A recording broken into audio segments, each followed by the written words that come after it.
دم باش گهدارن هیوی اف ام ین هجا و دلال و حمید میوه بکیف و خوشی بن از امل علی دخلک کنو ده جکوشه یا بویرک جدیرو که لگل ومه و ایرو امی جاره کدن لدیرو که وگرن داکو ام بسانن به چه بویرا گرنگه کود 12 ماه هشتان ده رودای.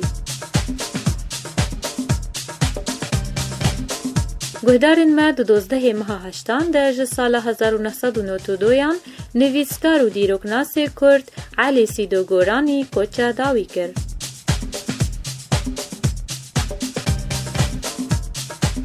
علی سیدو گورانی ده سال 1908 لعمان پایتخت اردن دایک بو و جعشیرتا دودکان جدشتا گورانه لدیاربکر لکردستان باکور. با پیروی بهزن ترکی را هات باجار سلط لأردنه و لوی دوره حکومتا ترکی چند ناوندن خواه لور وکرن و ین کوره و بری آوان ناونده دکرن پرانی آوان کردبون.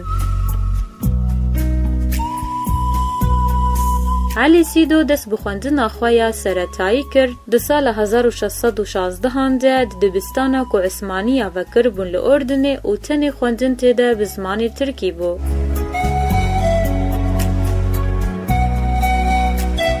پشتی جنگ جهانی یکم سال 1920 علی سیدو تبلی دبستان انگلیزیان لباجار قدس بو و خوندن خواه آمدهی و ناوندی لقدسه بداوی کرد. دداوی سال 1924 دزانینگاه امریکی لبیروت دست بخوندن کرد دوار زانستن سیاسی و آبوری ده و تا سال 1928 بداوی کرد.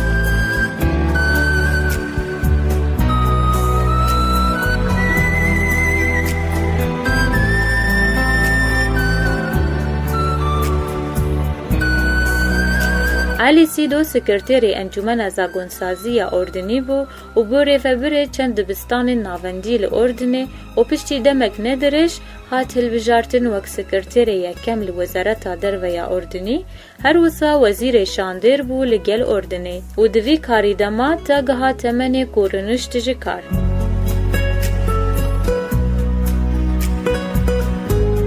علی سیدو وک دیروکناس و نویسکار و ورگینر و زمانزان دهات ناس کرن و گلک برهمین وی هبون.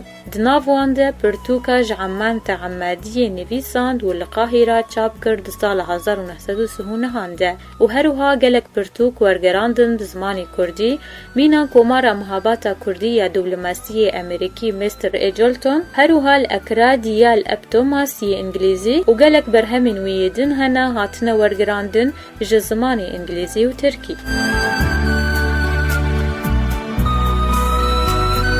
تبلی کو زمانزان کرد تا سال 1931 کان به زمان کردی ند آخوی لیوین و حسکرناوی جه زمان کردی را هیلشت کو به زمانزان کی نافدار و دست بخوندن و نویسا زمان کردی کرد و فرهنگ کی کردی عربی بلاف کرد و ده سال 1992 دیروکناس علی سیدو گورانی کوچه داوی کرد لعمانه.